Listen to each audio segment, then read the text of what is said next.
protest is not your right, it's your duty. বিরোধী নেতারাও constitution সংবিধান খতরে মে সংবিধান বাঁচাও এইসব বলছে। প্রথম এই কলটা কিন্তু সিএ প্রোটেস্ট থেকেই এসেছিল। ফ্যাসিবাদ আসলে একটা অপর ছাড়া বাঁচে না, দলিত অপর, আদিবাসী অপর, মহিলা অপর। If you understand the politics of it, যে কেন হচ্ছে, তখনই কিন্তু মানে নিরাশাটা একটু হলেও মানে একটা লড়াইয়ের হাতিয়ার হয়েছে। যখন আমাকে আধার করতে বাধ্য করেছিলে তখন কি তুমি আমাকে বলেছিলে যে এটা নাগরিকতার পরিচয় নয়? Were we right in protesting and we were correct in protesting. আমি প্রশ্ন করতে পারি, আমি যে কোনো কাউকে প্রশ্ন করতে পারি, আমি আমার অথরিটিকে প্রশ্ন করতে পারি, আমি আমার সরকারকে প্রশ্ন করতে পারি, আমি আমার স্টেটকে প্রশ্ন করতে পারি। প্রশ্নের ঊর্ধ্বে কেউ নয়। ওই সময়ও তো ওরা চেয়েছিল হতাশা নেমে আসে, নিরাশা নেমে আসে। তার বিরুদ্ধে গিয়ে তো আমরা মানে ওইভাবে গান করে, প্রতিবাদ করে, চিৎকার করে প্রতিবাদটা জিইয়ে রেখেছিলাম। এই প্রতিবাদটাই এখনো চলছে।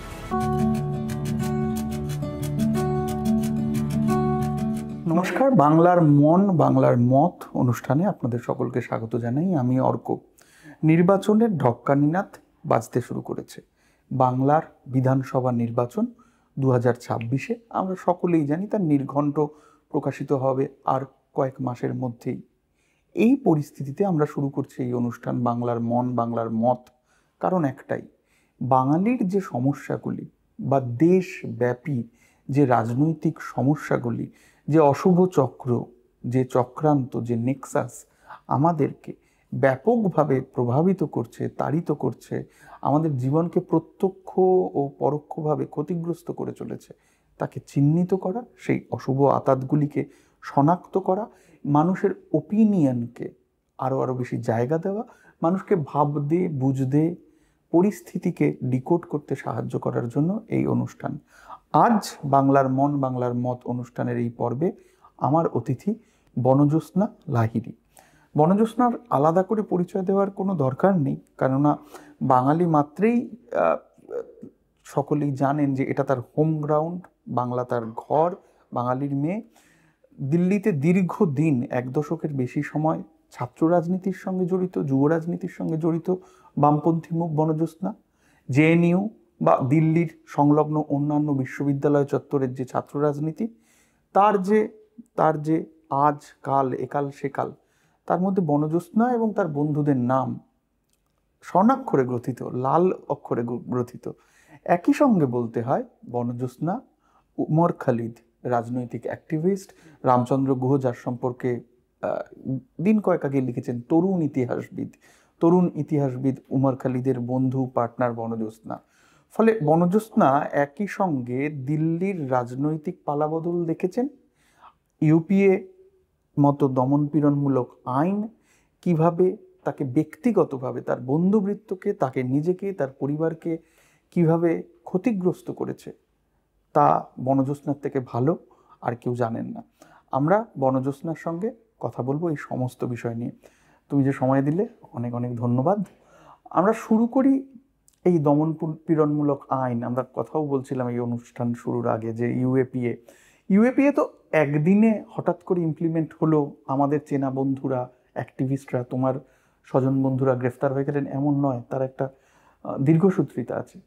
আসলে ইউপিএ আমলেই এই দমনপীড়নমূলক আইনের শুরুয়াত, কিন্তু আমরা যেন দেখতে পাই যে সেই টুলটা বিজেপি আরও অ্যাম্পলিফাই করলো এই আমলে, এই শাসক আরও অ্যাম্পলিফাই করলো।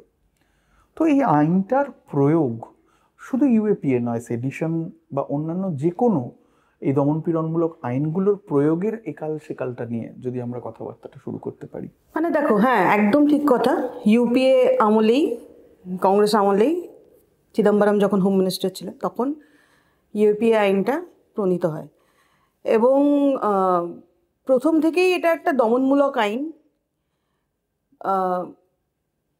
টেররিজম বা সন্ত্রাসবাদকে কাবু করার জন্য আনা হয়েছিল, কিন্তু বারবারই আমরা সেটা দেখেছি এটা অপপ্রয়োগ, আইনটার অপপ্রয়োগ বলা এখন আর লোকজন বলে না, এখন বলে যে এটাই প্রয়োগ, এই আইনটার এটাই প্রয়োগ, যে যারা ভয়েসেস অফ ডিসেন্ট তাদের বিরুদ্ধে এই ধরনের একটা আইন নিয়ে আসা, বিরোধী স্বরকে স্তব্ধ করে দেওয়ার একটা প্রচেষ্টা, সেটাই এই আইনের কাজ। এবং সেটা আমরা তো তখন থেকেই দেখেছি, মানে কাশ্মীরের একাধিক লোক, বিনায়ক সেন, এদের সকলের ওপরই ইউএপিএর দ্বারাই তারা গ্রেপ্তার হয়েছিল, দীর্ঘদিন তারা জেলে ছিল। ইউএপিএর যেটা বুনিয়াদি দুটো ব্যাপার, একটা হচ্ছে যে তোমাকে প্রমাণ করতে হবে যে তুমি নির্দোষ, সেটা সবচেয়ে বড় ব্যাপার, যেটা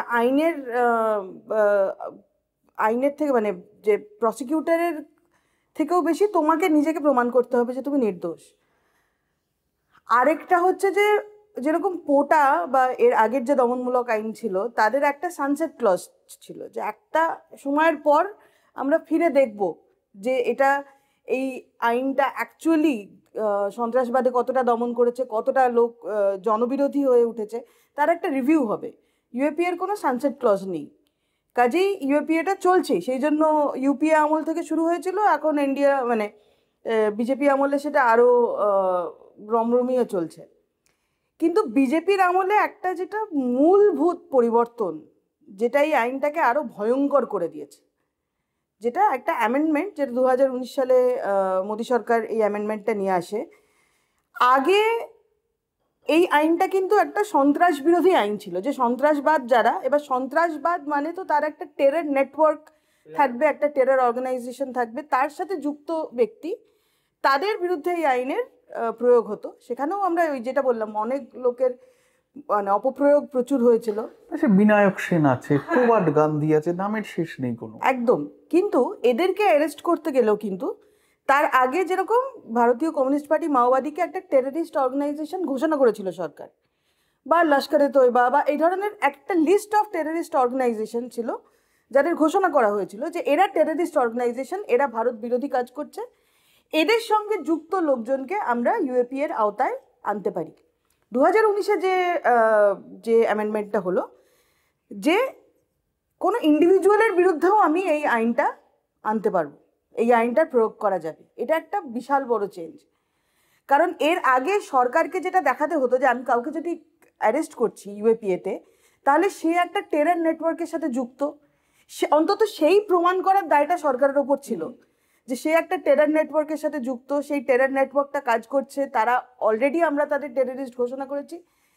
এই 2019-এর বলা হলো যে না, লোন টেররিস্টও তো হতে পারে, কেউ কেউ হয়তো টেরর নেটওয়ার্কের সাথে যুক্ত নয়, সে একাই একজন। হ্যাঁ, কিন্তু একাই একজন কি ভারতের মতো এত বড় একটা রিপাবলিক, এত বড় তার পুরো সিকিউরিটি স্ট্রাকচার, সেটা কি একজন একা মানুষ কখনো একটা রাষ্ট্রের সঙ্গে লড়তে পারে, বিপদগ্রস্ত করতে পারে? মানে এটাই তো বলে যে মানে এই দেশকে বিপদগ্রস্ত করছে এই টেরর নেটওয়ার্কটা। তখন অবধি সেটার একটা মানে ছিল, কিন্তু এখন যেটা বলা হয় যে ইন্ডিভিজুয়াল যে কোনো মানুষ দেশের জন্য একটা বিপদ হতে পারে, এবং এই আইনে যে কোনো কাউকেই অভিযুক্ত যে কোনো কাউকে করতে পারে।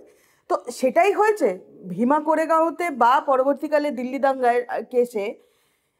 দাঙ্গার কেসে তো মানে পুরোপুরি মানে সিএ বিরোধী প্রোটেস্ট হচ্ছিল, সেই প্রোটেস্টের ওপর আক্রমণ হলো, একদিন দিল্লি দাঙ্গা শুরু হলো, 3 দিন ধরে দিল্লির দাঙ্গা চললো। যারা অ্যান্টি সিএ প্রোটেস্টার ছিল তারাই গিয়ে পুলিশকে মানে তারা কোর্টে গেল যে পুলিশ তার কাজ করছে না, দয়া করে আপনারা ইন্টারভিন করুন, যে এই দাঙ্গাটাকে রুখতে হবে। কোর্ট বললো যে না, এই পুলিশকে ইনস্ট্রাক্ট করলো যে দাঙ্গাটাকে আটকাও। তারপর দিন থেকে পুলিশ তার কাজ করতে আরম্ভ করলো, দাঙ্গা আটকানো গেল। 4 দিন ধরে এই দাঙ্গাটা চলেছে, বাইরে থেকে লোক, এবার পুরো দাঙ্গাটা ওয়াজ লাইভ স্ট্রিমড, সমস্ত ঘটনা, সমস্ত অ্যাটাক এখনও ইন্টারনেটে পাওয়া যায়, ঠিক আছে? কিন্তু তার পরবর্তীকালে দিল্লি পুলিশ বলল যে না, ওই যে অ্যান্টি সিএ প্রোটেস্ট হয়েছিল ওইটা থেকেই এই দাঙ্গাটা হয়েছে, ঠিক আছে?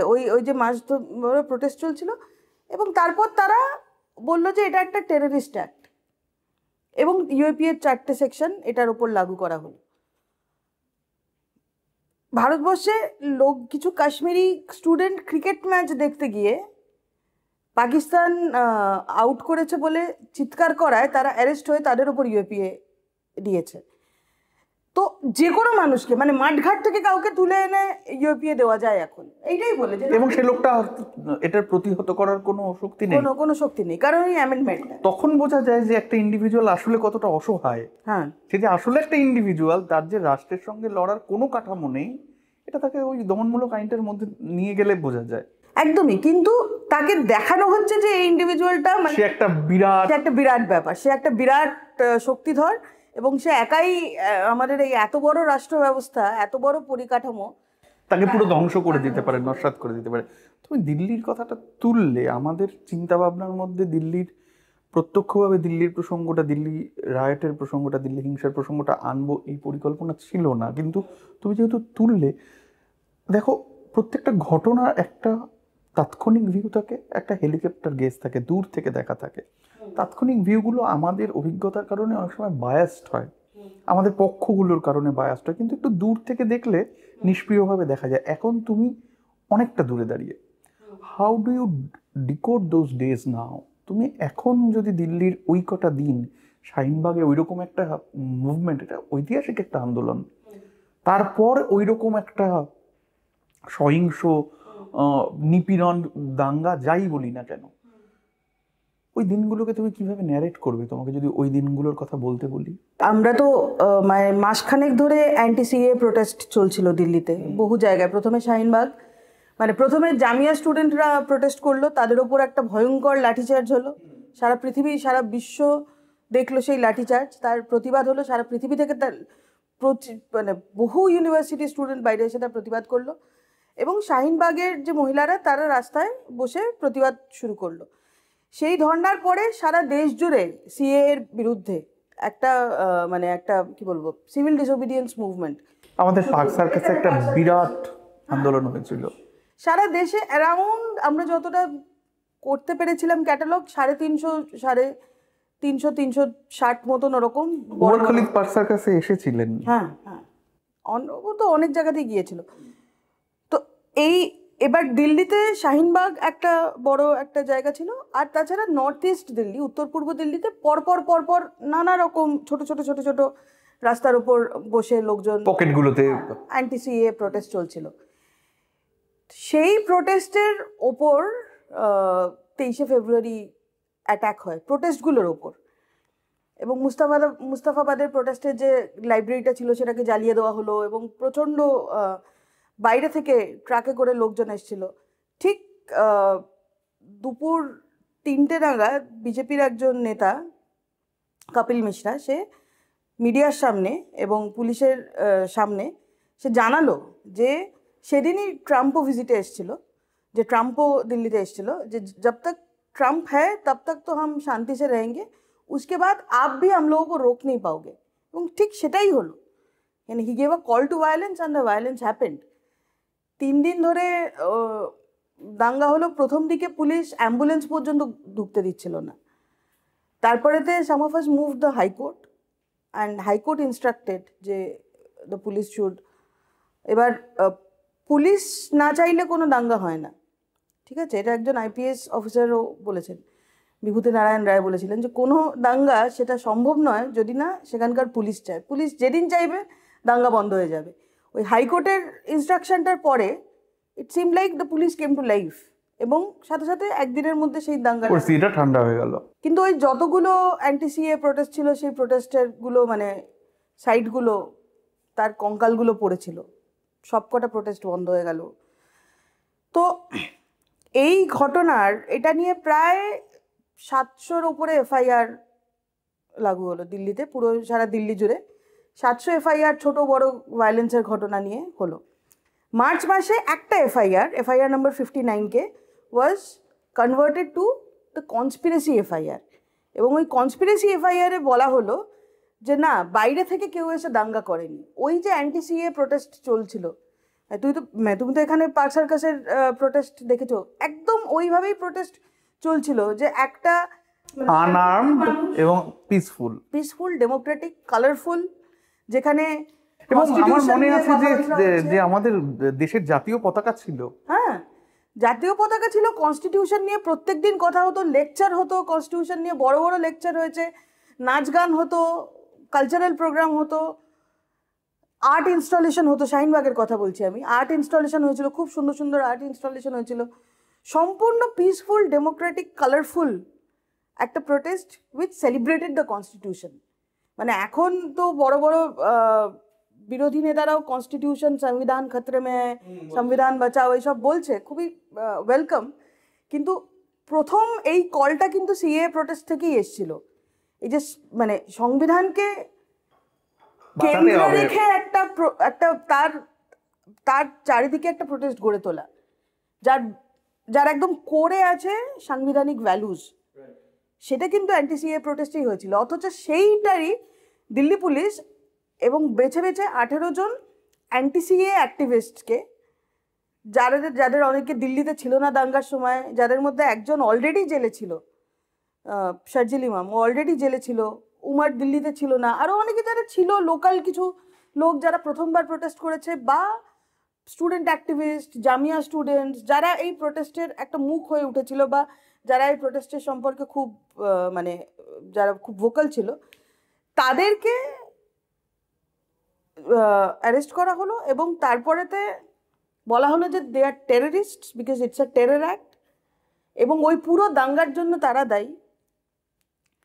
এবং দাঙ্গার যারা লাইভ করে, মানে ফেসবুক লাইভ করে লোকজনকে, মানে কল টু ভায়োলেন্স যেটা, সেটা ফেসবুক লাইভ করে, রাগিনী তিওয়ারি বলে একজন, সে মানে ফেসবুক লাইভ করে বলছে যে সনাতনী ও ধর্ম युद्ध शुरू हो गया है, अब आके यहाँ आ जाओ, हम युद्ध में जाएंगे। तो মানে somebody is giving call for war, তার বিরুদ্ধে এফআইআরও হয়নি, কপিল মিশ্রার বিরুদ্ধে এফআইআরও হয়নি।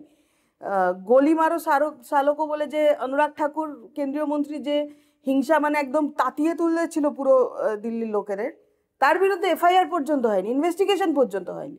অথচ এই পুরো অ্যান্টি সিএর লোকেদের অ্যারেস্ট করা হলো, উমর, শারজিল, মিরান হায়দার, আসিফ ইকবাল তানা, খালিদ সাইফি, আরও অনেককে, টোটাল 18 জনকে।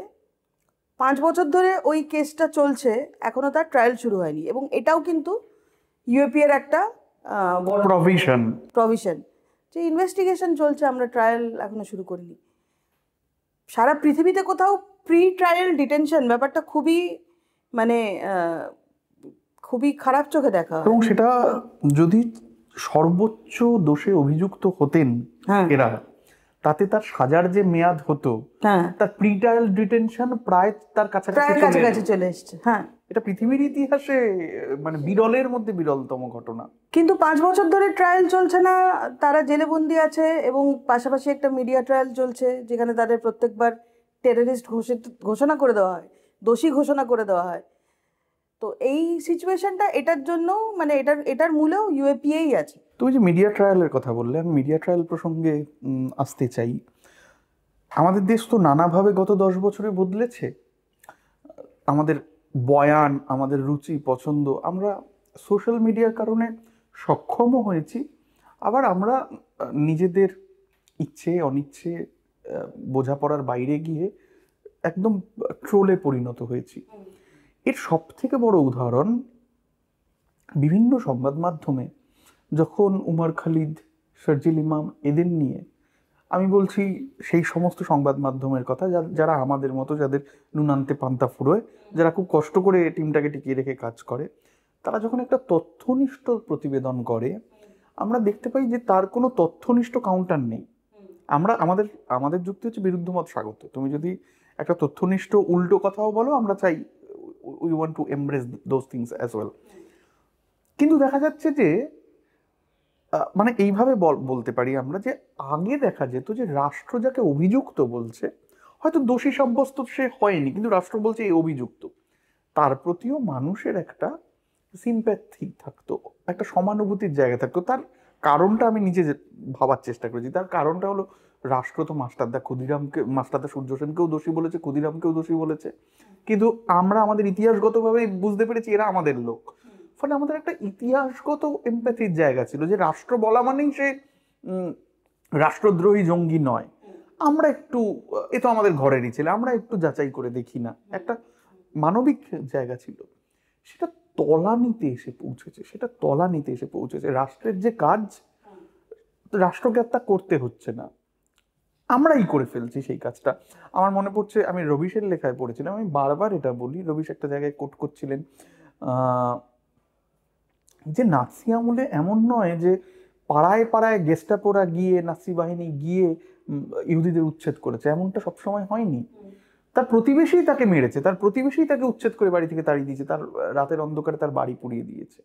তো আজকে ট্রোলদের হাতে অস্ত্র নেই, কিন্তু তার অক্ষরমালাই তার অস্ত্র, বা তার ভিডিওই তার অস্ত্র। এই জায়গাটায় আমরা কি করে পৌঁছলাম? হ্যাঁ, আমি খুব ব্যক্তিগত, খুব ক্লোজলি তো এই জায়গাটাকে মানে সাফার করেছি। তো আমি বলবো এই এই এটা শুরু হয়েছিল 2016 সালে, মানে মোদী সরকার আসার পর থেকে একটা অলরেডি শুরু হয়েছিল। তখনই তো আমরা এই যে আইটি সেল, এই কথাগুলোর সঙ্গে পরিচিত হলাম, এই কথাগুলোর সঙ্গে মানে পরিচিত হলাম, এবং মানে মুখোমুখি দেখতে পেলাম যে ট্রোল কি করে হয়, ফেক নিউজ কি করে। কিন্তু 2016-তে আমরা যেটা দেখলাম, তো আমি বলবো যে ট্রোল ব্যাপারটা বা আইটি সেল ইত্যাদি এটা তো ছিল, এটা অলরেডি শুরু হয়ে গেছিলো। কিন্তু 2016-এ যেটা একটা ওয়াটারশেড টাইম ছিল, ঠিক আছে, সেটা হচ্ছে মেন স্ট্রিম মিডিয়ার ঘুরে যাওয়াটা। মেন স্ট্রিম মিডিয়া কিন্তু তার আগে পর্যন্ত, মানে তার আগে কংগ্রেস আমলে তো খুবই বেশিভাবে যে সরকারের প্রতি মেন স্ট্রিম মিডিয়া মানে ক্রিটিসাইজ করবে। তার একটা চেক অ্যান্ড ব্যালেন্স ছিল, মোদ্দা কথা। এক্স্যাক্টলি, চেক অ্যান্ড ব্যালেন্স ছিল। ক্যামের কথা তো মেইন স্ট্রিম মিডিয়ার মাধ্যমেই জানতে পেরেছি। এক্স্যাক্টলি, মানে এবং ওই সময় মেন স্ট্রিম মিডিয়া সরকারকে প্রশ্ন করা, তার বিরুদ্ধে ইনভেস্টিগেটিভ স্টোরি করা, এই সমস্ত কিছু একটা খুব কমন ব্যাপার ছিল। হঠাৎ করে ব্যাপারটা বন্ধ তো হয়েই গেল, 2014 থেকেই ব্যাপারটা বন্ধ হয়ে গেল। 2016 থেকে যেটা শুরু হলো সেটা হচ্ছে গদি মিডিয়ার উত্থান। মানে গদি মিডিয়া মানে হচ্ছে একদম ল্যাপডগ মিডিয়া, যারা শুধু তোমাকে ক্রিটিসাইজ যে করবে না তাই নয়, তারা তোমার বিরুদ্ধে যে সরকারের যে অভিযান সেটাকে এন্ডোর্স করবে, সেটাকে অ্যাম্প্লিফাই করবে, শুধু এন্ডোর্স না, অ্যাম্প্লিফাই করবে। এবং মানে পুরোপুরি আমরা বারবার যে বলি যে এবং সেটা 2016 থেকে এখন অবধি সেটা প্রোগ্রেসিভলি খারাপ হয়েছে। মানে একে একে সমস্ত মিডিয়া হাউসের পতন হয়েছে, মেন স্ট্রিম মিডিয়া হাউসের কেউ আর নেই। সবাই মানে সরকার এবং তার যারা, একটা আম্বানির একটা আদানির, হয় আম্বানির নয় আদানির, মিটে গেল। আর এবং তারা মানে ইনভেস্টিগেটিভ স্টোরি করা বন্ধ করে দিয়েছে। তারা সারাক্ষণ ট্রোলের কাজটা এখন তারা করছে, মেন স্ট্রিম মিডিয়া করছে সারাক্ষণ, আমরা শুনতে পাই। তো সেই জন্য আমি বলছি যে 2016 সময় যখন জেএনইউ মুভমেন্ট হয়েছিল বা এই দিল্লি দাঙ্গার পরে, দুটো আদালতে আমাদের কনস্ট্যান্টলি মানে দুটো আদালত আমরা দেখতে পাই, একটা দেশের আদালত আর একটা হচ্ছে মিডিয়ার আদালত। মিডিয়ার আদালতে কোনো কিছু বলার জন্য কোনো প্রমাণ লাগে না, দেশের আদালত তাও এভিডেন্স, উইটনেস এইসব নিয়ে এখনো চর্চা, একটা লিগ্যাল প্রসেস চলছে সেখানে। মিডিয়া আদালতে ওইসবের কোনো দরকার নেই, পুলিশ যেটা বলছে সেইটাকেই অ্যাম্প্লিফাই করা এবং দোষী সাব্যস্ত করে দেওয়া, একটা মব ফ্রেঞ্জি তৈরি করা, ঠিক আছে। মানে একদম রাওয়ান্ডা রেডিও, একটা রেডিও চ্যানেল যে কাজটা করেছিল একদম সেইভাবে, যে একটা মব ফ্রেঞ্জি তৈরি করা এবং সারাক্ষণ তোমার কানের মধ্যে। মায়ানমারে রোহিঙ্গাদের সাথেও কিন্তু এরকম একটা মব ফ্রেঞ্জি, সেখানে সেনাবাহিনী এবং ফেসবুকের একটা খুব ভূমিকা ছিল। মানে তাদেরকে একদম নিজের বাস্তুচ্যুত করা হয়েছে, তাদেরকে তাড়িয়ে দেওয়া হয়েছে নিজের জায়গা থেকে। এই মব ফ্রেঞ্জিটা ব্যাখ্যাতীত। শুধু তাদের বাস্তুচ্যুত করা হচ্ছে না, তার সাথে সাথে এটা বলা হচ্ছে যে এটা করা খুব প্রয়োজনীয়। মানে এই যে এদের বাস্তুচ্যুত করা হচ্ছে, এটা আমাদের দায়িত্ব, we are doing a holy duty kind of. এবার আমি জাস্ট একটা কথা বলবো যে এই যে 10 বছর মেন স্ট্রিম মিডিয়ার প্রভাব, সোশ্যাল মিডিয়া, আইটি সেল, এত কিছুর পরেও আমি ব্যক্তিগতভাবে বলছি যে মানে মানে আমাকেও তো এই জিনিসগুলো সারাদিন মানে ফেস করতে হয়। আমাকেও না, আমাকেই, ট্রোল ইত্যাদি। তো যে বদলায়ও, এটার পরিবর্তনও হয়। লোকজন একটা জায়গায় গিয়ে মানে ওই যে ব্লাইন্ডলি একটা প্রপাগ্যান্ডাকে অ্যাবজর্ভ করতে করতে করতে করতে একটা ইনসুলেশনের পর্যায়ে চলে আসে, এবং একটা পর্যায়ে গিয়ে লোকজন start seeing through it also. মানে আমাকে বিশেষ করে মানে যারা খুব ইয়াং জেনারেশনের লোকজন, এবং অনেকেই মানে আমাকে যারা ইনবক্সে মেসেজ করে, মানে I can also see people seeing through this. এমন নয় যে ব্যাপারটা মানে এটার একটা না এক্সপায়ারি ডেট আছে, এটা আজীবন চলতে পারে না। একটা পয়েন্টে গিয়ে লোকজন যখন দেখে যে সমস্ত মিডিয়া একই ভাষায় কথা বলছে, তখন সে ওই নেটওয়ার্কটা ধরতে পারে, তখন ওই মনোটনিটার মধ্যে দিয়ে সে বুঝতে পারে যে মানে সবাই যখন এক সুরে কথা বলছে, তার মানে আমি বোকা হচ্ছিলাম।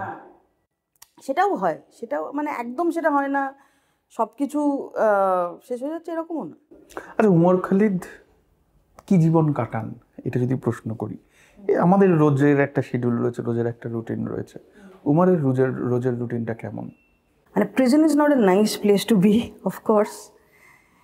কোনো রকম যেখানে তোমার পুরোপুরি মোবিলিটিটাই নেই বা তোমার কোথাও যাওয়ার ফ্রিডমটাই নেই, সেই মূলভূত জায়গাটাই যখন চলে যায় তখন জীবন খুব ডিফিকাল্ট হয়ে যায়।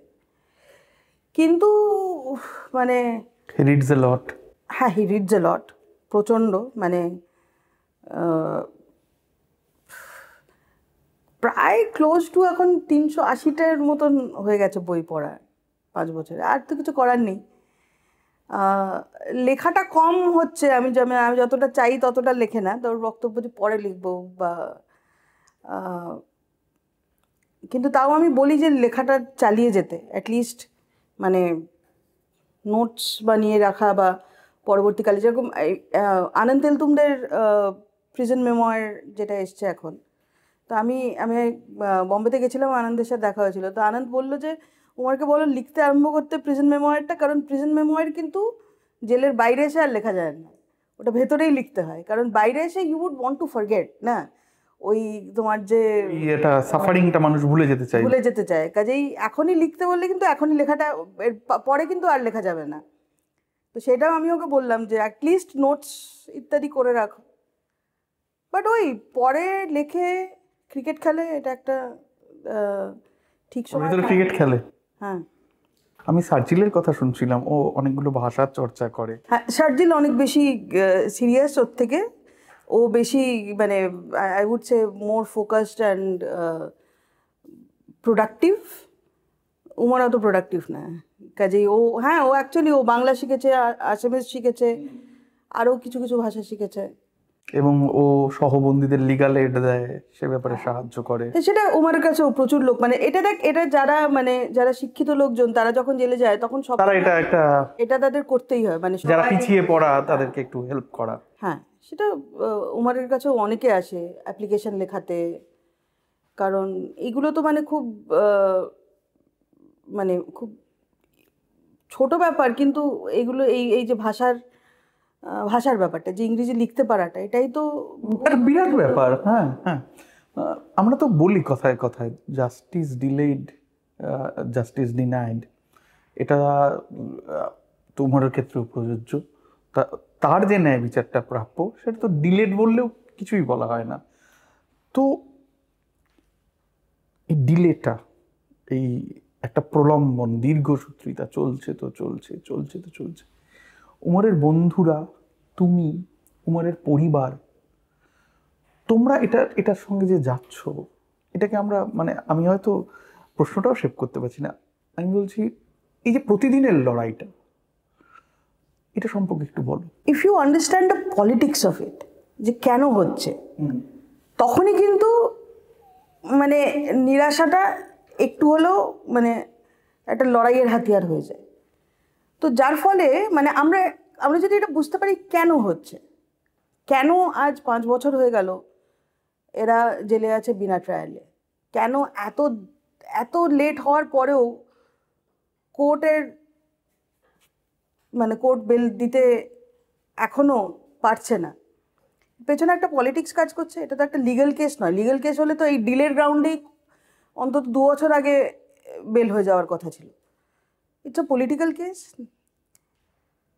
আমরা সিএর বিরুদ্ধে আমরা তো সবাই আওয়াজ তুলেছিলাম, এমন তো নয়। মানে যত প্রোগ্রেসিভ মানুষ আছে, যারা সংবিধানের পক্ষে, যারা দেখেছিল যে সিএ এবং এনআরসি কিভাবে আমাদের গণতন্ত্রকে সম্পূর্ণভাবে শেষ করে দিতে পারে, মানে that can be the first legal step towards the liquidation of our democracy, এটা যারা বুঝতে পেরেছিল তারা সবাই রাস্তায় নেমেছিল, তারা সবাই প্রতিবাদ করেছিল, কোটি কোটি মানুষ। আজ 5 বছর পরেও we have to ask ourselves that মানে were we right in protesting, and we were correct in protesting, মানে that অ্যাক্ট, সিএ এবং এনআরসি প্রতিবাদ প্রয়োজন ছিল। আমরা মনে করি আজ এই যে অ্যান্টি সিএ অ্যাক্টিভিস্ট, যারা ইকুয়াল সিটিজেনশিপ অ্যাক্টিভিস্ট বলি আমরা, তারা 5 বছর জেলে থেকে ওই প্রতিবাদটাকেই তারা কন্টিনিউ করছে। এবং আমরাও যারা বাইরে থেকে সাপোর্ট দিচ্ছি, আমরাও ওই প্রতিবাদ মানে ওই ওই ওই মুভমেন্টটাই এখনো চলছে, ওইটাই চলছে। ওই যে পার্ক সার্কাসে আমরা সবাই বসেছিলাম, বা শাহিনবাগে, বা বিলালবাগে, বা মুম্বাই বাগে, এলাহাবাদে, সমস্ত জায়গায় যে মানুষ বসেছিল প্রোটেস্টে, ওই প্রোটেস্টটাই এখনো চলছে। সংবিধান বাঁচানোর ওই লড়াইটাই এখনো চলছে। এইটা যখন আমরা মেনে নিই, এটা যখন আমরা বুঝে যাই, তখন লড়াইটা আরেকটু ইজি হয়ে যায়। তারপরেও লড়াইটা ডিফিকাল্ট অবশ্যই, ওই যে যেটা তুই বললি যে প্রতিদিনের লড়াই, সেটা তো অবশ্যই সেটা খুব ডিফিকাল্ট। কিন্তু দেখ, আমার মনে হয় যে, আমি মনে করি মানে সব থেকে কঠিন লড়াই তো তারা লড়ছে যারা জেলের ভেতরে আছে, তাই না? আমরা যারা জেলের বাইরে আছি, তাদের লড়াইটা অনেক তার থেকে সহজ, অনেক অনেক সহজ।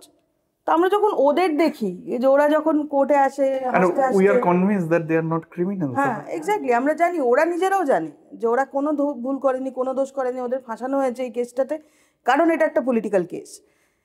সেটা যখন তুমি জানো, তো সেই জন্য ওরা কোর্টে আসে হাসতে হাসতে, যায় হাসতে হাসতে। আমরা প্রত্যেক সপ্তাহে মোলাকাত হয়, সেখানে মোলাকাতে গিয়েও 1 ঘন্টা মানে নির্ভেজাল আড্ডা মারা হয়, হাসাহাসি হয়, নানা রকম জোক ক্র্যাক করে, প্রচণ্ড বোকা বোকা জোকগুলো ভীষণ খারাপ হয়, কিন্তু যাই হোক, ওর একা হাসি পায়, আর কারোর হাসি পায় না। কিন্তু ব্যাপারটা হচ্ছে যে, দেখ মানে ওই সময়ও তো ওরা চেয়েছিল মানে সারা দেশে একটা হতাশা নেমে আসুক, নিরাশা নেমে আসুক। তার বিরুদ্ধে গিয়ে তো আমরা মানে ওইভাবে গান করে, প্রতিবাদ করে, চিৎকার করে প্রতিবাদটা জিইয়ে রেখেছিলাম। সেই প্রতিবাদটাই এখনো চলছে, এবং উই রিফিউজ টু গেট বক ডাউন।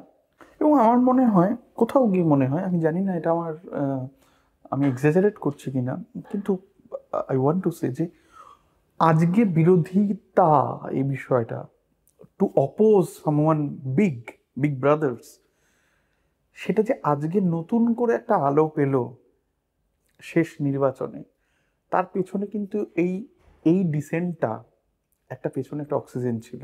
এই স্ট্রং নাগরিক সমাজের যে ডিসেন্টটা, একটা নাগরিক সমাজের মধ্যে থেকে যে নাটা উঠে আসাটা, কেননা যে অশুভ আতাতটার মধ্যে দিয়ে আমরা চলেছি, সেখানে এটা একটা স্পাইরাল অফ সাইলেন্স, ক্রমে সমস্ত নাগুলো বুঝে যাবে। এই পরিস্থিতিতে ওই নাটা যে যাদের না বলা হয়েছিল, তারা যাদেরকে আটকে দেওয়ার চেষ্টা করা হয়েছিল, যাদের নাটা শোনা হবে না বলা হয়েছিল, তারা যে সারেন্ডার করেনি, তারা যে এখনো তাদের লড়াইটা লড়ছে, যেভাবেই হোক লড়ছে, আমার মনে হয় সেটা সংগঠিত বৃহত্তর কোট আনকোট সংসদীয় রাজনৈতিক আন্দোলনকেও একটা কোথাও শক্তি দিয়েছে। কিন্তু এখান থেকেই উল্টো প্রশ্নটা আসে, উল্টোটা কি তোমরাও পেয়েছো? রাজনৈতিক বিরোধী দলগুলির নেতা নেত্রী, তাদের সাহায্য তোমরা কতটা পেয়েছো? একদম পাইনি সেটা বলা ভুল। মানে অনেকে এই ব্যাপারটা নিয়ে পার্লামেন্টে কথা বলেছে, পার্লামেন্টেও তুলেছে, মনোজ ঝা আরজেডি উনি তুলেছেন, মহামৈত্র তুলেছেন, আরও অনেক এমএলএ এমপি যারা আমাদের প্রোগ্রামে এসছে, দিগ্বিজয় সিং খুব রেগুলারলি এটা নিয়ে বলেছেন, আওয়াজ তুলেছেন। লেফটের এমপি এমএলএ, তারাও লিবারেশনের এমপিরা বারবার আমাদের প্রোগ্রামে এসছেন, তারাও আওয়াজ তুলেছেন। লেফটের থেকেও মানে এই ব্যাপারে আমরা সরাসরি সাপোর্ট পেয়েছি। যতটা পাওয়ার কথা ততটা অবশ্যই। Have you ever received a call from Rahul Gandhi? না, যতটা পাওয়ার ততটা আমরা পাইনি। কিন্তু at the same time, once again আমি তো বলি যে ওই সিএ প্রোটেস্টটাই চলছে। সিএ প্রোটেস্টার যদি আমার মাথায় CAA protester is the benchmark. CAA প্রোটেস্টেও শুরুতে মেন স্ট্রিম কোনো পলিটিশিয়ান ছিল না। যখন সারা দেশ জুড়ে একটা বিরাট আন্দোলন হলো, তখন ভিড় বানিয়ে এসছিল অনেকেই, স্টেজে ওঠার চেষ্টা করেছিল, লাইমলাইটে আসার চেষ্টা করেছিল। কিন্তু তখনও তাদেরকে বলা হয়েছিল যে মানে দেখো, মানুষের আন্দোলন এটা, আপনারা এসছেন, খুব ভালো কথা, পাশে থাকুন, মানুষ হিসেবে পাশে থাকুন, মানুষ হিসেবে পাশে থাকুন। তো আমি ওর থেকে বেশি এক্সপেক্ট করি না। মানে আমি আমি তো বলছি, আমি আমি অভূতপূর্ব মানে সাপোর্ট পেয়েছি একদম অজানা লোকজনদের থেকে, যাদের আমি কোনোদিন চিনতাম না, যারা আমাকে মেসেজ করে, প্রতিনিয়ত মেসেজ করে, প্রতিদিন। মানে আমার আদার ইনবক্সে ট্রোল মেসেজ খুব কম থাকে আমার, যে মানে কত, মানে আমি তাদেরকে সবাইকে উত্তরও দিতে পারি না অ্যাকচুয়ালি, কারণ এত মেসেজ আসে, এত লোকজনের থেকে সাপোর্টের মেসেজ আসে। সেটাই আমার মেন স্ট্রেংথ আমাদের সবার জন্য, যে যখন আমরা জানি যে মানে সাধারণ মানুষ আছে, এবং সেটা কিন্তু across community, across region, across religion লোকজনের সাপোর্ট আসে আমাদের কাছে, সেটা আমার কাছে বেশি ম্যাটার করে সিরিয়াসলি। আমরা যদি এই এই এই লড়াইটা আরও প্রতিনিয়ত আরও চালিয়ে যাই, এবং যদি এটাতে আলটিমেটলি যেদিন আমরা জয়লাভ করবো, আমি জানি সেদিন মেন স্ট্রিম পলিটিক্যাল পার্টির লোকজন তখন আসবে, তারা সবসময় ওইভাবেই আসেন, হিন্দি সিনেমার পুলিশের মতো সব কিছু হয়ে যাওয়ার মালা পরাতে। হ্যাঁ, কিন্তু আমার খুব একটা বেশি এক্সপেকটেশন নেই, সেই জন্য আমার যে খুব আমি কিছু যায়ও আসে না, ইউ আর নট বদার্ড। তোমার পার্সোনাল লস, তোমার তোমার একটা পেশাদার জীবন আছে, সেটা হয়তো আরও ভালো হতে পারতো এই সাফারিংসগুলো না থাকলে। এটা আমার তোমাকে জিজ্ঞেস করতে, তুমি যা আমার আলাদা করে বলার দরকার নেই, আমার এটা জিজ্ঞেস করতে তোমাকে খুব ভালো লাগছে না, কিন্তু আমাদের এই কথাগুলো বোধহয় বলা উচিত, পাবলিক ডোমেনে রাখা উচিত। তোমার পার্সোনাল লস, তোমার পেশাদার জীবন, কর্মজীবন, তোমার পেশার জগৎটায় তোমার স্মুথ চলাচলের ক্ষেত্রে অনেক সোশ্যাল ট্যাবু থাকে, স্টিগমা থাকে, এবং একই সঙ্গে তোমার কাজ করার গতি খুব স্বাভাবিকভাবেই, তুমি যে পরিমাণ ঝামেলা ঝঞ্ঝাটে থাকো এই সমস্ত বিষয় আশয়গুলি নিয়ে, হয়তো তোমার কাজের গতি আরেকজনের মতো নাই হতে পারে। তো তোমার পেশাদার জীবনের লসটাকে তুমি কিভাবে বলবে? সেটা দেখ, আমরা যখন অ্যাক্টিভিজম শুরু করেছিলাম, যখন ছাত্র রাজনীতিও শুরু করেছিলাম, তখনও তো আমরা রাজনীতিটাকেই চুজ করেছিলাম একটা, মানে তখনও তো আমরা ওই ছাত্র রাজনীতি না করে তো পড়াশোনা করতে পারতাম, বিদেশে গিয়ে পিএইচডি করতে পারতাম, সব কিছু ছিল, কোয়ালিফিকেশান ছিল, সব কিছু ছিল। তখনও তো আমরা রাজনীতিটাকেই চুজ করেছিলাম। এবং এই জিনিসগুলো আমার মনে হয় অ্যাক্টিভিস্টদের জন্য খুব বেসিক, যারা, মানে আমি এখনও নিজেকে অ্যাক্টিভিস্ট বলি, এবং আমি মানে সে ব্যাপারে কোনো কুণ্ঠা নেই আমার বলার, যে আমি একজন অ্যাক্টিভিস্ট, এবং আমি চাই মানে আমার দেশের, সমাজের মানুষের জন্য লড়াই করার প্রয়োজন আছে, এই সিস্টেমের পরিবর্তনের প্রয়োজন আছে, এই ফ্যাসিস্ট সরকারের বিরুদ্ধে একটা প্রতিবাদ এবং প্রতিরোধ গড়ে তোলার প্রয়োজন আছে। এবং এটার জন্য আমরা তো মানে সবাই তাদের নিজেদের মতো লেভেলে কাজ করছে। মানে মানে তুই পেশাগতভাবে একটা মানে একজন সাংবাদিক হয়েও, মানে you and your reporters and your ground reporters are also fighting against this authoritarian fascist system, right? তার বিরুদ্ধে আওয়াজ তোলা, সত্যিটাকে সামনে আনা, এটাও তো লোকজন করছে, মানে বহু লোকজন। এবং আমি আমি ওই প্রথম যেটা বললাম, যে মেন স্ট্রিম মিডিয়া পতনের পর তো এইভাবেই লোকজন ছোট ছোট ব্লগ, ছোট ছোট মানে ইউটিউব চ্যানেল, এইভাবেই তো চলছে না, মানে মানুষের সত্যিটা, মানে বিষয়টা আসলে অনেক বেশি বিষয়টা ডেমোক্রেটিক হয়ে গেছে বরং মেইনস্ট্রিম মিডিয়ার এর কারণে। তো তারাও তো সবাই লড়ছে তাদের নিজেদের জায়গা থেকে, তারাও তো মেইনস্ট্রিম মিডিয়াতে তারা চাকরি করতে পারতো, গিয়ে তো একটা ভালো মাইনের একটা দারুণ জীবন, একটা সিকিউর জীবন পেতে পারতো। সেটা না করে যে স্টিঙ্গারটা, সে ধর একা লড়ে যাচ্ছে জমিতে থেকে, যার মানে গুলি খাওয়ার সম্ভাবনা প্রবল, যে এতজন জার্নালিস্ট মারা গেছে এই লাস্ট 10 বছরে, এতজন জার্নালিস্ট যারা সামনে নিউজ এনেছিল এবং তার ফলে তাদের গুলি খেতে হয়েছে, কিন্তু তারপরেও তারা কাজ করছে। তো তারাও তো চাইলে একটা অন্য পেশা বেছে নিতে পারতো, তারা বাঁচতো না, because this is our choice, right? We are fighting because we chose to fight. কাজে I absolutely have no regrets.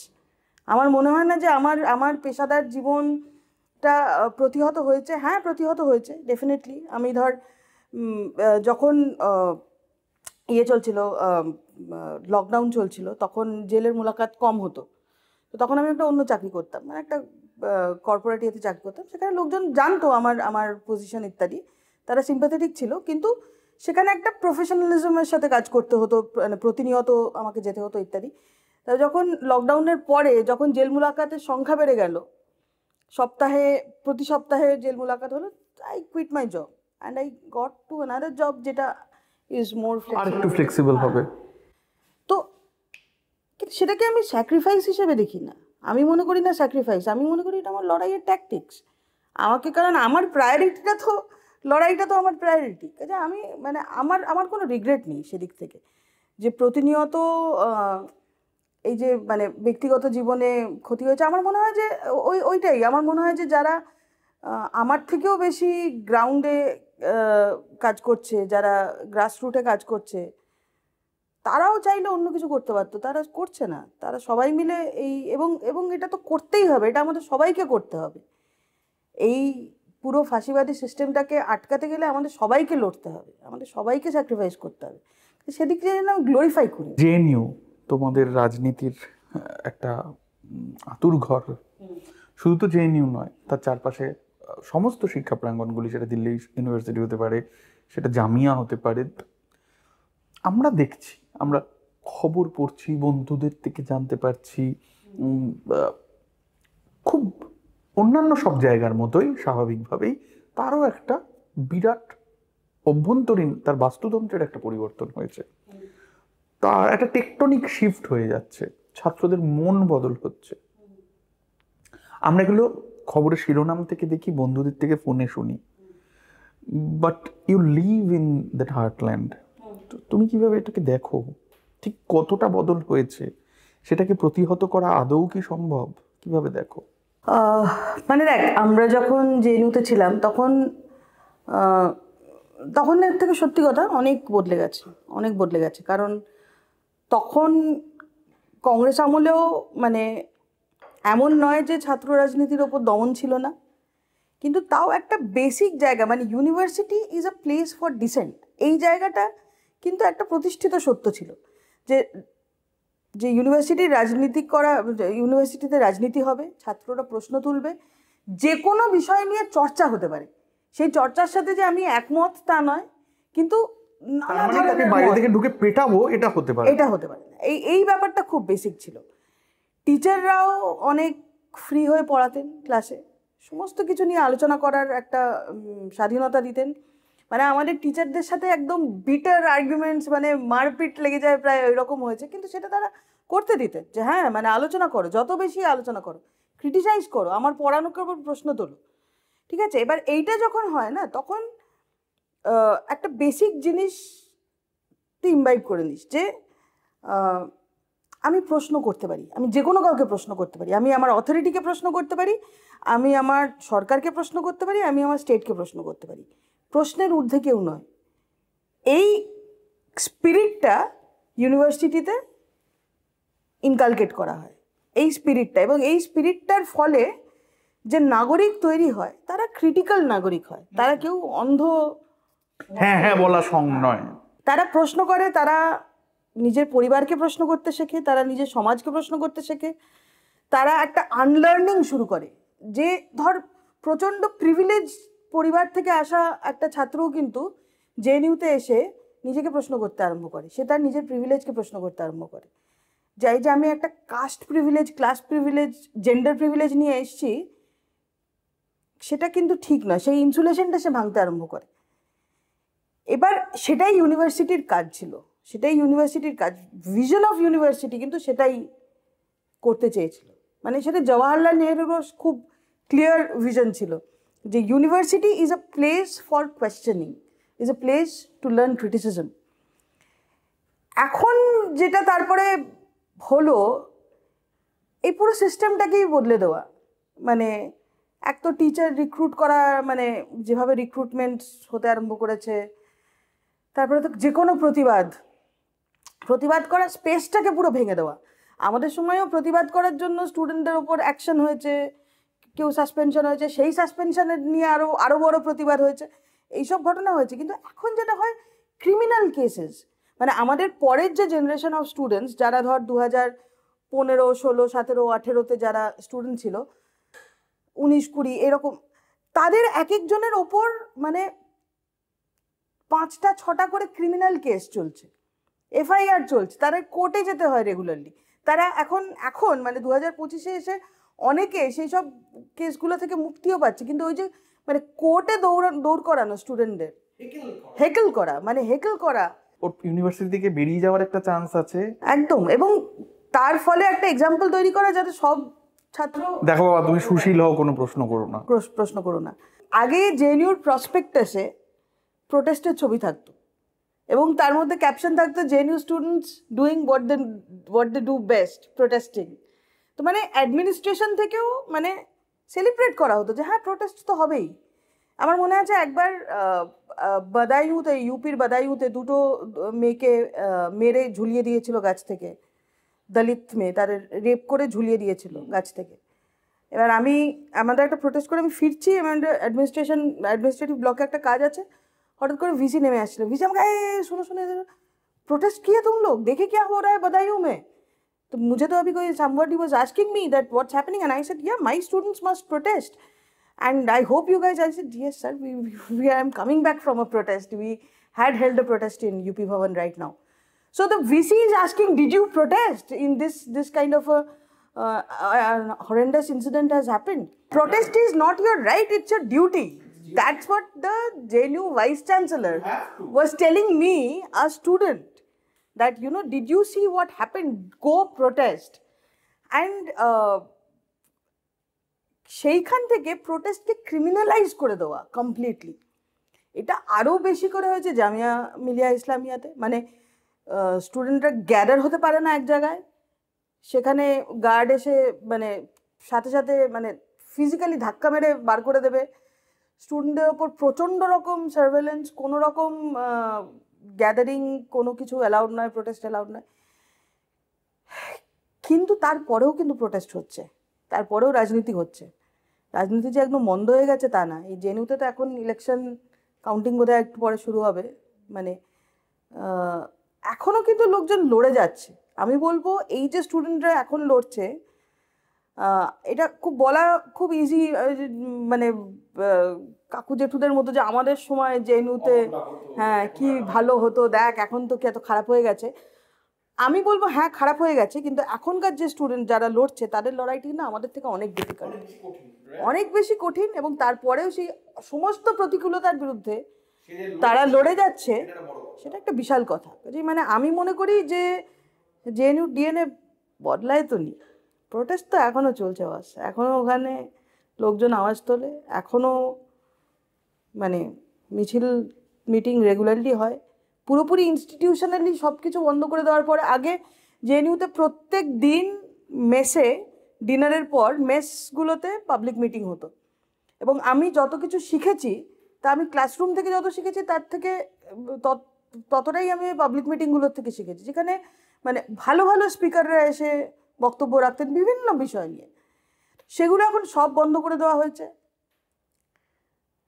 Public meeting হতে দেওয়া হয় না। তারপরেও ওরা যে লড়াই করছে, আমি বলবো যে they are doing a great job.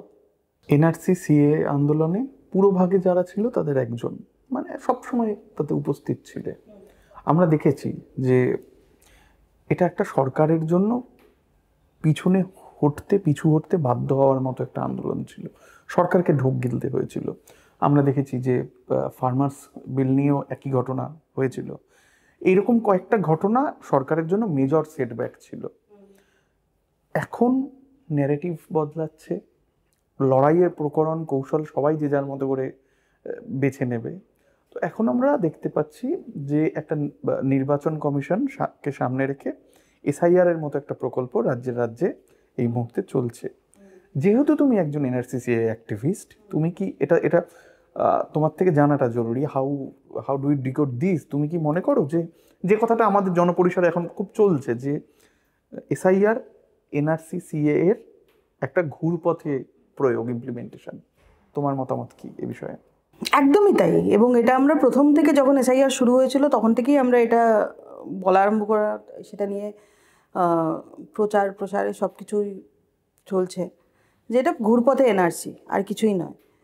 কারণ মানে নাগরিকতাটা তো ডিটারমিন করার কোনো অধিকার নির্বাচন কমিশনের নেই, সেই ব্যাপারে সুপ্রিম কোর্টের জাজমেন্ট আছে এর আগেও, যে নাগরিকতা মানে ভোট দেওয়ার অধিকার সে সুনিশ্চিত করবে, মানে ওটা তার সর্বোচ্চ অধিকার এবং ওইটাকে মানে রাষ্ট্রের করতেই হবে। বলা হয়েছিল একটি নাগরিকও যেন বাদ না পড়ে, এটা রাষ্ট্রের দায়িত্ব। এক্স্যাক্টলি। আগে নির্বাচন কমিশনের কাজ এটাই ছিল যে যারা হোমলেস বা সেক্স ওয়ার্কার্স, যারা ভিক্ষে করে, যারা রাস্তায় আছে, তাদেরকেও ভোটের আওতায় নিয়ে আসা হোক। আর এখন এর কাজটা হচ্ছে যে উল্টোটা তোমাকে প্রমাণ করতে হবে। হ্যাঁ, তোমাকে প্রমাণ করতে হবে এবং আমি কিভাবে ম্যাক্সিমাম লোককে বাদ দিতে পারি সেই প্রচেষ্টা করছে। মানে কিছু লোক সুপ্রিম কোর্টে গেছিলো এবং সুপ্রিম কোর্টের একটা মানে কিছু supreme court did not quash it which should have, কিন্তু তাও একটা হচ্ছে আধার ইনক্লুড করা, আর দ্বিতীয়টা হচ্ছে যে ডিসক্লোজ করা যে যারা বাদ পড়েছে তাদের নাম কি এবং কেন বাদ পড়েছে সেটাকে পাবলিকলি ডিসক্লোজ করা। বিহারে যে 47 লক্ষ নাম বাদ পড়লো, যার মধ্যে আবার বেশিরভাগই মহিলা, কিন্তু তারা ঠিক কোন যুক্তিতে বাদ পড়লো আমরা কি এখনো জানি না তো। হ্যাঁ, কিন্তু মানে ওটা জানাতে হবে। এক্সক্লুড করছো, কিন্তু কি যুক্তিতে এক্সক্লুড করছো সেটা জনপরিসরে লাইভ তথ্য দিচ্ছ না। মানে জাস্ট এটা যেহেতু আমাদের একটা ডায়ালগ, আমি একটু তোমার সঙ্গে কথা বলছি। ধরো বলা হচ্ছে যে তুমি যদি তোমার স্টেশনে না থাকো, তুমি মাইগ্রেন্ট ওয়ার্কার, তুমি বাইরে থাকো, তো তাহলে তুমি কি করবে? বলা হচ্ছে তুমি অনলাইনে ফর্ম ফিল আপ করো। এখানে দুটো কথা, একটা হচ্ছে একজন পরিযায়ী শ্রমিকের পক্ষে যদি অনলাইনে ফর্ম ফিল আপ করার ব্যাপারে সে প্রো হতো, তাহলে কি সে পরিযায়ী শ্রমিক হতো? ওই কাজটা সে করতো। এক। দুই, রাষ্ট্র তার এত বড় ফেব্রিকেশন, এত বড় তার স্ট্র্যাচার, তাই নিয়ে সে সাইটটাই লাইভ করতে পারছে না। আমি যদি আমার ফর্ম ফিল আপ অনলাইনে করতে চাই, আমার কাছে সাইটটাই লাইভ নেই। তাহলে এই পরিকাঠামো তো মানে অশেষ দুর্দশা ছাড়া, নাগরিকের ভোগান্তি ছাড়া। একদমই। আর এই এত বড় একটা একটা একটা একটা তুমি একটা একটা পরিকল্পনা, এত বড় একটা কাজ করছো, সেটা 1 মাসের মধ্যে করতে হবে কেন? মানে 2003-এ এটা কিন্তু 6 মাস ছিল। 2003-এর সাথে এটার একটা প্রচণ্ড বড় ডিফারেন্স আছে। 2003-এ যেটা হয়েছিল সেটা ইন্টেন্সিভ রিভিউ ছিল, স্পেশাল ইন্টেন্সিভ রিভিউ না। এবং 2003-এ এক্সিস্টিং ভোটার লিস্ট নিয়ে বাড়ি বাড়ি মানে এক্সিস্টিং ভোটার লিস্টটা নিয়ে বিএলওরা গিয়ে দেখতো যে কে মৃত, কে চলে গেছে, তাদের নামটা বাদ দেওয়া এবং নতুন ভোটার যারা তাদের নামটা অ্যাড করা। ঠিক আছে, কিন্তু তার একটা এক্সিস্টিং মূলভূত ছিল। এখানে কিন্তু তারা 0 থেকে যাচ্ছে। এখানে প্রত্যেকে যার নাম 2003-এ আছে কেউ প্রমাণ করতে হচ্ছে, তাকেও তো ফর্ম ভরতে হচ্ছে। মানে প্রত্যেকটা নাগরিকই সন্দেহভাজন। হ্যাঁ, সন্দেহভাজন। এবং তারপরে এই যে আধারকে নিয়ে যে মন্ত্রণাটা শুরু হয়েছে, মানে সুপ্রিম কোর্ট বলার পরেও পশ্চিমবঙ্গে এসে বলছে না, আধার সুপ্রিম কোর্ট বলেছিল যে তোমরা এটা পাবলিসাইজ করো এবং আধারকে ইনক্লুড করো ইন দ্যাট 11 ডকুমেন্টস। তার মধ্যে আধার নেই না, 11টার মধ্যে নেই, 12 নম্বর ডকুমেন্ট, এবং ওটা থাকলে তোমাকে তারপরেও ওই 11টার মধ্যে একটা ডকুমেন্ট দিতে হবে। আধারটা নাগরিকতার পরিচয় নয়, এটা ডোমিসাইলের পরিচয় নয়। ঠিক আছে, তো ল্যান্ডের পেপারসটা কি নাগরিকতার পরিচয়? তাছাড়া তুমি যখন আমাকে আধার করতে বাধ্য করেছিলে, তখন কি তুমি আমাকে বলেছিলে যে এটা নাগরিকতার পরিচয় নয়? এবং দ্বিতীয়ত হচ্ছে আধার সমস্ত নাগরিকের কাছে আছে, ফরেন ন্যাশনালদের কাছেও আধার থাকে, কিন্তু সেটা একটা আলাদা আধার, তার একটা এক্সপায়ারি ডেট থাকে, সেই আধারের কার্ডটাই আলাদা। ফলত যারা আধার যাদেরকে দেওয়া হয়েছে এবং সমস্ত সরকারি যত সরকারি যোজনা আছে তার সাথে আধারকে লিঙ্ক করানো হয়েছে জবরদস্তি, সেটা তো নাগরিকদেরই করানো হয়েছে। এবং না, আমার বক্তব্য হচ্ছে যে ওই যে 11টা ডকুমেন্ট, ঠিক আছে, যার মধ্যে ব্যাংক পাসবই বা ল্যান্ড পেপারস, 10th-এর সার্টিফিকেট, সেগুলোও তো কোনোটা নাগরিকতার পরিচয় নয়, কিন্তু সেগুলোকে কনসিডার করা হচ্ছে। একটা সাধারণ মানুষ তো আধারই রাখে। এক্স্যাক্টলি, এক্সক্লুড করার যে আমার যে চেষ্টাটা, সেই পলিসিটা দাঁড়াবে না যদি আমি আধারকে ইনক্লুড। যে দেশে একটা বিরাট অংশের শিশু রাস্তায় জন্মায়, সে দেশে কটা লোকের বার্থ সার্টিফিকেট থাকে? আমি বলছি যে আমাদের পরিসরেই আমরা খুঁজে পাবো এমন বহু মানুষ যাদের সত্যি বার্থ সার্টিফিকেট নেই, কেননা চল ছিল না। বহু লোক এখনো হয় না, আশা ওয়ার্কাররা গিয়ে তো বাড়িতেই। একজন মুর্শিদাবাদের নাগরিক, সে চলে গিয়েছে ধরা যাক কর্ণাটকে বা চেন্নাইয়ে কাজ করতে, এর মধ্যে গঙ্গার ভাঙনে তার বাড়ির সমস্ত ডকুমেন্ট চলে গেছে। প্রশ্ন হচ্ছে এই লোকটা এবার কি ডকুমেন্ট দেবে? হ্যাঁ, মানে বিহারে তো সেটাই হয়েছিল না, বিহারে পুরো সীমাঞ্চল যে রিজিয়নটা, সেটা প্রত্যেক বছর ফ্লাড হয়, প্রত্যেক বছর তাদের ডকুমেন্ট ভেসে চলে যায়। সেটা বোধহয় মানে সব থেকে cruel joke with the citizens, এবং সেটাই আমরা দেখতে পাচ্ছি এখানে। আমরা শেষ করব এখানে যেখানে দাঁড়িয়ে আছি, এটা তার মানে ওই এনআরসি সিএ একটা অপর নির্মাণের কৌশল। অপর ছাড়া ফ্যাসিবাদ বাঁচবে না, এটাও একটা অপর নির্মাণের কৌশল। মানে তোমার কাছে নেই, এই ফোবিয়াটা তোমার মধ্যে তৈরি করে দেওয়া, এই অনস্তিত্বের একটা ধারণা তৈরি করে দেওয়া, এটা একই সঙ্গে কিছু লোককে খুশি করবে যে আমার আছে ওর নেই, ও বেনাগরিক। হ্যাঁ, তারা একটা শ্রেণীর ভোটার, একটা দলের ভোটার, আর বাকিরা হচ্ছে অন্যান্যদের ভোটার, তারা সেকেন্ড ক্লাস নাগরিক। এই যে ফ্যাসিবাদ আসলে একটা অপর ছাড়া বাঁচে না, সবসময় তারা একটা অপর চাই, দলিত অপর, আদিবাসী অপর, মহিলা অপর, সব রকমের অপর। মুসলমান তো বটেই। রামচন্দ্র গুহ লিখেছেন যে আমরা দুজনই ইতিহাসবিদ, কিন্তু ব্যাপার হলো আমার নাম যেহেতু রামচন্দ্র আর ওর নাম যেহেতু উমর, তাই জন্য আমাদের ভাগ্যটা আলাদা। তোমরা তোমাদের লড়াইটা লড়ছো, তোমার লড়াইটাকে এটা তো আর আলাদা করে বলার জায়গা নেই যে আমি কতটা সম্মান করি। তোমার লড়াইটা ব্যক্তিগত, আবার তোমার লড়াইটা একটা উদাহরণও। কিন্তু আমরা সার্বিকভাবে, আমরা সবাই মিলে যারা নাগরিক পরিসরের অংশ, নাগরিক সমাজের অংশ, এই অপর নির্মাণের কৌশলটার সঙ্গে টানা লড়াই করে আমরা অনেক তাত্ত্বিক কথা বলতে পারি ঠান্ডা করে বসে, কিন্তু মানুষের কাছে এটা পৌঁছে দেওয়া, আমাদের মিডিয়া নেই। আমরা জানি আমরা যে জাতের অংশ, আমরা গগনহার করার উত্তরসূরি, তারা মানুষের জন্য সাংবাদিকতা করেছে, কিন্তু আমাদের অত সামর্থ্য নেই, মানুষের কাছে পৌঁছে যাওয়ার সামর্থ্য লিমিটেড। যাদের আছে তারা পিআর করছে, সরকারি ভাষ্য বলছে। আমরা লড়বো কি করে? আমরা সবাই মিলে অপরিকরণের বিরুদ্ধে লড়াইটা লড়বো কি করে? যেভাবে পুরো নিউ ইয়র্কের মানুষ লড়াইটা করলো জোহরান মামদানির পেছনে দাঁড়িয়ে, এটা একটা ফার্স্ট ওয়ার্ল্ডের একটা শহর, থার্ড ওয়ার্ল্ডের সাথে তার কোনো মানে তুলনা হয় না, কিন্তু আবার তুলনা হয়ও। কারণ ফার্স্ট ওয়ার্ল্ডের শহর হওয়ার ফলেই ওটা আমরা জানি it's the citadel of capitalism, it's also the fountain head of Islamophobia, racism, তাই না? সেখানে দাঁড়িয়ে একজন মুসলমান ইমিগ্রেন্টের ছেলে, সে যখন এই গ্রাসরুট লড়াইটা শুরু করলো, সেও কিন্তু এই মানে এই অপর নির্মাণের মানে একদম জ্বলন্ত উদাহরণ। তাকে টেররিস্ট বলে দাগিয়ে দিয়ে তো মানে লোকজন টুইট করছে টেররিস্ট বলে। টেররিস্ট আর কমিউনিস্ট এই দুটো শব্দ তো মোটামুটি সমর্থক করে দেওয়া হয়েছে। সেটাই, কিন্তু তারপরেও জহরান কি করলো এটা যদি আমরা দেখি, যে ও পৌঁছলো সমস্ত মানুষের কাছে, সমস্ত শ্রেণীর মানুষ, সমস্ত কমিউনিটির মানুষ। মানে ও he reached out to the Jews, he reached out to the Muslims, he reached out to the Latinos, he reached out to the other Asians, he reached out to the black community, he reached out to the LGBTQ community, যারা oppressed, সকলের কাছে ও এবং ওদের ভলেন্টিয়াররা পৌঁছলো। এবং তারা তারা কথাটা বললো, তারা যে মানে ন্যারেটিভটা নির্মাণ করলো, সেটা হচ্ছে যে নিউ ইয়র্ককে আমরা একটা মানুষের বসনযোগ্য এবং অ্যাফোর্ডেবল সিটি সবাই মিলে চেষ্টা করলে আমরা বানাতে পারবো। সেই প্রচেষ্টাটা আমরা করে দেখি। এবং এক বছর আগেও, ঠিক এক বছর আগে ওর পেছনে কেউ ছিল না, ঠিক আছে? ওর জেতার চান্স ছিল 1%, কিন্তু ওই যে বারবার সবার কাছে পৌঁছে যাওয়া এবং এক একটা এই যে অপর নির্মাণ, মানে অপর নির্মাণটা তো নিউ ইয়র্কে প্রচণ্ড, ব্ল্যাকস এগেনস্ট দ্য এশিয়ানস প্রচণ্ড, মানে সেটাও তো খুব, এবং সেটা স্কুলগুলোতেও এখন ঢুকে পড়েছে। হ্যাঁ, এবং মানে ওইখানেও সিস্টেমেটিক্যালি ব্যাপারটা তৈরি করা হয়েছে যে প্রত্যেকটা অপ্রেসড কমিউনিটি একে অপরের বিরুদ্ধে, Jews against Muslims, you are black you are inferior. হ্যাঁ, ইনফিরিয়র, এশিয়ানদের বিরুদ্ধেও মানে এশিয়ানরাও ব্ল্যাকদের বিরুদ্ধে, ব্ল্যাকরাও এশিয়ানদের বিরুদ্ধে, একে অপরের একটা গোষ্ঠীর সঙ্গে আরেকটা গোষ্ঠী লড়িয়ে দেওয়া। সন্দিহান, মানে ব্ল্যাকরাও এশিয়ানদের ঠিক করে দেখতে পারে না, এশিয়ানরাও ব্ল্যাকদের ঠিক করে দেখতে পারে না। সেখানে ও একজন আফ্রিকান এশিয়ান উদ্ভূতের মানুষ, সে দাঁড়িয়ে থেকে যে এই প্রত্যেকটা কমিউনিটিকে নিয়ে আসতে পারলো।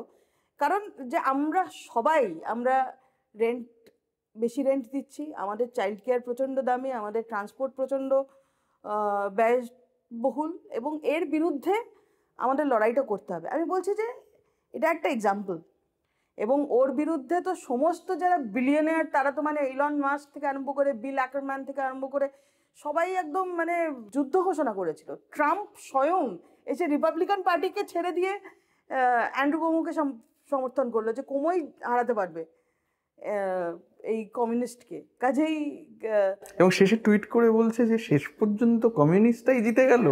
এই লড়াইটাও তো দেখলাম আমরা সবাই, মানে সারা পৃথিবী, the world was watching New York. ওর পেছনেও তো কোনো মিডিয়া ছিল না, নিউ ইয়র্ক পোস্ট এরা তো হাত ধুয়ে পড়েছিল যে কেন মামদানিকে ভোট দেওয়া উচিত নয়। মানুষের কাছে পৌঁছানোটা খুব দরকার, সেটার কোনো বিকল্প নেই। মানে মানুষের কাছে পৌঁছে কথা বলা শুরুতে ভালো হবে না, শুরুতে মানে যেভাবে এই কমিউনাল হেট্রেড, মানে একটা প্রচণ্ড রকম ঘৃণার চাষ হচ্ছে, এবং সেই ঘৃণার চাষে মানে সার জল দিয়ে পুরো সিস্টেম সেই চাষটা করছে, তার বিরুদ্ধে লড়াইটা খুব খুব কঠিন, কিন্তু অসম্ভব নয়। মেইন স্ট্রিম মিডিয়া তো বলছে, তারা তো বলেই যাবে, তারা ওটার জন্য পয়সা পায়, তারা ওটার জন্য মানে কোটি কোটি পয়সা পায়, তারা তো পয়সা পেয়ে বলে যাচ্ছে। কিন্তু এগেন জোহরানেরও যে পুরো ক্যাম্পেইন টিমটা ছিল, they were all volunteers. Andrew Cuomo hired people, Zohran had volunteers. আমরা যারা এই যে বেগার খাটছি ফাঁসিবাদের বিরুদ্ধে, আমাদের চুপ করানোটাই ওদের উদ্দেশ্য। কিন্তু সেটা যদি আমরা চুপ না হই, আমরা যদি কথাটা বলে যাই এবং সত্যিগুলোকে নিয়ে আসার চেষ্টা করি, রিপোর্ট করতে থাকি, এই ন্যারেটিভটা যদি আমরা বন্ধ না করি, তাহলে অপনির্মাণটা মানে ভাঙা সম্ভব। সম্ভব নয় তা নয়। আপনারা যারা আমাদের এই এপিসোডটা দেখলেন তাদের আরেকবার বলি, বনজ্যোৎস্না বারবার বলছিলেন কথা বলে যেতে হবে। আমাদের মূল কাজ আমরা মনে করি কথা বলে যাওয়া।